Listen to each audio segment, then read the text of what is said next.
Cette année, les amis, les supporters du Real Madrid, on n'a pas le droit au bonheur. On est en pleine bourre, on est en train de retrouver de la cohérence, de l'efficacité, de la solidité. On revient sur le Barça en Liga. Et qu'est-ce que je lis ce matin dans AC Marca?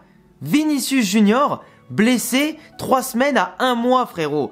Avant un mois de décembre qui doit être décisif pour revenir sur le Barça. Et en plus de ça, jouer la finale du mondial des clubs et surtout se qualifier en Ligue des Champions. Là, les amis, on a le meilleur joueur du monde qui aurait dû être Ballon d'Or, qui est dans un état de grâce absolu, qui est décisif à tous les matchs, en buteur ou en passe D. Et aujourd'hui, il est blessé 3 semaines.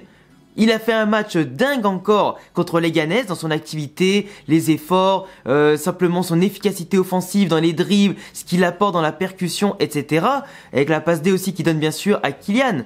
Mais là, 3 semaines, 1 mois sans Vinicius, sachant que Rodrigo s'était blessé et sur le point de revenir, mais qui va devoir forcer comme un dingue dans l'absence de Vinicius et qui pourrait peut-être encore rechuter. Qu'est-ce que tu veux que je te dise? Avec un Kylian Mbappé à côté qui met pas un pied devant l'autre. Là, les amis, c'est catastrophique. Je vous jure que là, franchement, ça commence à me saouler. Mais là, c'est peut-être aussi l'occasion pour Brahim, pour Arda et pour Endrick, même si lui, il est mis vraiment au placard du placard de Carlo Ancelotti, sous scellé, tout ce que tu veux. Mais pour moi, là, aujourd'hui, c'est l'occasion parfaite pour les autres joueurs de se mettre en évidence. Parce que là, Vinicius, c'était la pièce maîtresse, c'est le détonateur offensif. S'il n'est pas là, c'est aux autres de prendre des responsabilités. C'est aux autres aussi, joueurs tollés de l'effectif, parmi ceux qui ne sont pas blessés évidemment, de monter encore plus au créneau. Il va falloir prendre des risques, il va falloir dépasser ses fonctions, il va falloir être surefficace, tout en restant solide. Mais là, franchement, c'est très très compliqué. On a autant des grosses blessures en défense que des grosses blessures au milieu qu'en attaque. Sans oublier le manque de recrues, etc. à certains postes, ça commence vraiment à être flagrant. Que là, le karma et le destin nous poussent à faire quelque chose de miraculeux dos au mur. Mais vraiment, je sais pas qui nous a marabouté cette année, je sais pas qui nous veut du mal, mais même quand on a un petit peu droit au bonheur avec les points perdus du Barça, et en général le fait qu'on remonte un peu au niveau de l'estime qu'on peut avoir de l'écusson, de l'effectif et tout ça, c'est très très grave. Franchement, je commence à en avoir marre. Je vous dis, cette année, j'ai limite plus d'attente. Cette année, j'ai limite plus d'attente. Je vous dis pas que je ne crois en rien. Évidemment, je croirai toujours en cet effectif jusqu'à la fin de la saison pour remporter un max de trophées. Mais au bout d'un moment, t'es là, t'as l'impression que dès qu'on te donne ça, on te reprend tout ça. Tu vois ce que je veux dire? C'est une folie furieuse. J'ai jamais vu un Real Madrid être autant décimé, être aussi malchanceux. C'est un truc de dingue. Même un Vinicius à qui on a tout volé, le mec il reste au niveau du mental ultra solide et au niveau du physique ultra impactant, mais finit quand même par se casser. C'est trop grave, c'est trop grave. Et ça tombe pas au bon moment. Si encore Kylian il était bon, qu'il était hors norme, qu'il était le Kylian Mbappé prime, je dirais pas. Mais c'est pas le cas. Et comme je te dis, Rodrigo il va devoir revenir, forcer à mort sur sa jambe à chaque fois, et ça finira peut-être par recasser encore. Je le souhaite pas et je touche du bois pour ça, tu vois. Mais le problème c'est que là faut être réaliste aussi. Mais franchement, j'espère que Brahim et Arda et Endrick auront leur mot à dire. Parce que là, si je prends le calendrier des 3 prochaines semaines qui nous attendent, déjà on a Liverpool ce mercredi. À Anfield, l'équipe qui est numéro 1 en Première Ligue, numéro 1 en Ligue des Champions, on les affronte sans Vinicius. On les affronte sans joueurs en tout cas importants dans l'effectif, avec d'autres comme Valverde qui seront pas à leur poste. C'est quand même problématique. Donc avec des joueurs qui sont pas à 100%. Donc c'est aussi ça qui est important à dire. On a un derby de Retafe, enfin un derby de Madrid contre Retafe le dimanche. On affronte Bilbao. Après, donc Hassan Mamès en plus dans un très gros match. On affronte Gérone chez eux en plus dans la même semaine pour un autre gros match en tout cas, même si c'est pas le même Gérone que l'an dernier, ça reste quand même un effectif qui sait jouer au football et qui sait planter des buts aussi, surtout chez eux. On affronte l'Atalanta qui fait une très belle saison en Serie A, qu'on a battu en Supercoupe d'Europe en début de saison, mais qui sont vraiment en pleine bourre et encore plus, ce sera chez eux. Le Rayo Vallecano sur un terrain quand même difficile pour un autre derby de Madrid. Puis après, il y a la finale du mondial des clubs et on termine l'année à domicile contre le FC Séville.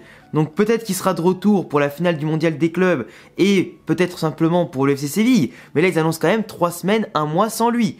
Donc il y a cette semaine-là à passer et 2 semaines de décembre. Mais il sera pas à 100% pour la dernière semaine de décembre non plus, tu vois. Donc au bout d'un moment, tu te retrouves à affronter un mois avec énormément de matchs sur plusieurs tableaux et à jouer surtout des matchs ultra décisifs. Là, il faut absolument gagner 3 matchs sur 4 pour être dans les 8 premiers de Ligue des Champions et éviter des 16e de finale, aller-retour, qui surchargent le calendrier. Donc aller chercher la victoire à Anfield, contre Brest, à l'Atalanta et à domicile contre Salzbourg, sans tous tes meilleurs joueurs, et sans la plupart de tes joueurs finalement, c'est très très difficile. Le Real peut le faire, évidemment, mais déjà, gagner à Anfield, ça pouvait envoyer un gros signal. On peut gagner sans Vinicius, évidemment, mais forcément, si t'as pas Vinicius, tes chances de gagner sont largement amoindries. Quelqu'un qui peut te sortir un geste miraculeux de la première à la 90e et même plusieurs gestes miraculeux, qui a déjà marqué pas mal de buts contre Liverpool, forcément tu t'en passes, c'est très compliqué. C'est comme si Liverpool, tu leur disais de jouer sans Mohamed Salah, tu vois. C'est pareil. Mais et surtout au Bernabeu, tu vois, si tu fais l'inverse, c'est l'équivalence. Surtout un Salah qui est en pleine bourse cette année, qui était parti pour aller chercher le Ballon d'Or cette année s'ils font un doublé Ligue des Champions, Première Ligue par exemple, mais avec 14 buts et 10 passes D depuis le début de saison si je dis pas de bêtises, ce qui est quand même énorme. Mais là, le Real, franchement, amputé de Vinicius, dans la créativité, l'impulsion, le côté simplement danger que ça peut apporter dans la verticalité, la vitesse et tout. Ah, c'est complexe. Après, tu vois, Kylian, il aura peut-être plus de liberté pour jouer à gauche, le côté qu'il préfère, sans Vinicius. Mais de l'autre côté, on n'a même pas l'attaquant de pointe. Donc au pire, tu peux mettre que Rodrigo plus vers la pointe, ou alors Hendrick, mais il a tellement pas gagné la confiance de Ancelotti que je vois même pas Hendrick arriver là, tu vois. Donc à moins de jouer en 4-4-2 avec aussi Brahim, mais qui lui n'est pas un attaquant de pointe, c'est plus un milieu offensif numéro 10 ou sur le côté qu'un attaquant de pointe ou un faux neuf, quoi.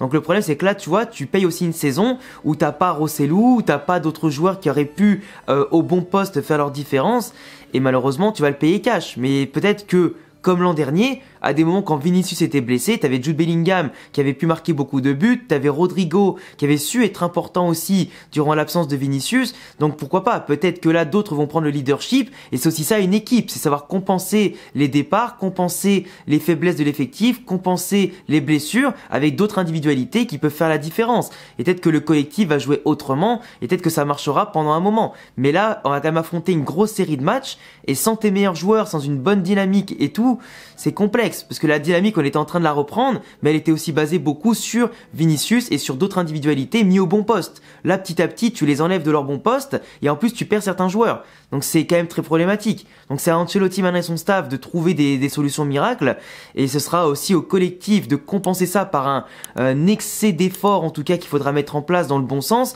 et surtout à des individualités de se réveiller pour celles qui sont pas au top en ce début de saison, et pour d'autres joueurs qui doivent encore faire plus que ce qu'on demande déjà, et que ce qu'on voit déjà. Enfin bref, c'est l'heure de Kylian, c'est l'heure de Brahim, c'est l'heure de Arda Güler, c'est l'heure de Hendrick, c'est l'heure de Jude Bellingham, c'est l'heure de tout le monde là aujourd'hui. Là, faut que tout le monde soit au diapason, non pas à 100, mais à 300%. Et je pense que là, on est tous d'accord pour le dire. Enfin bref, dites-moi ce que vous en pensez de l'absence de Vinicius Junior, qui tombe à mon sens au pire des moments, et puis surtout vu l'état de grâce qu'il avait sur le terrain, et puis dites-moi ce que vous en pensez, et en tout cas aujourd'hui, du moins dans l'après-midi, on se retrouve plus tard pour le podcast Real Madrid avec Thomas de Real France et Thomas de Chronique Foot. Voilà, merci à tous en tout cas pour votre attention, abonnez-vous, cochez la cloche, le petit pouce bleu, et à bientôt pour le podcast, d'autres vidéos notamment pour les débriefs de Ligue des Champions, et aussi tous mes réseaux sociaux en description. Ciao les frérots.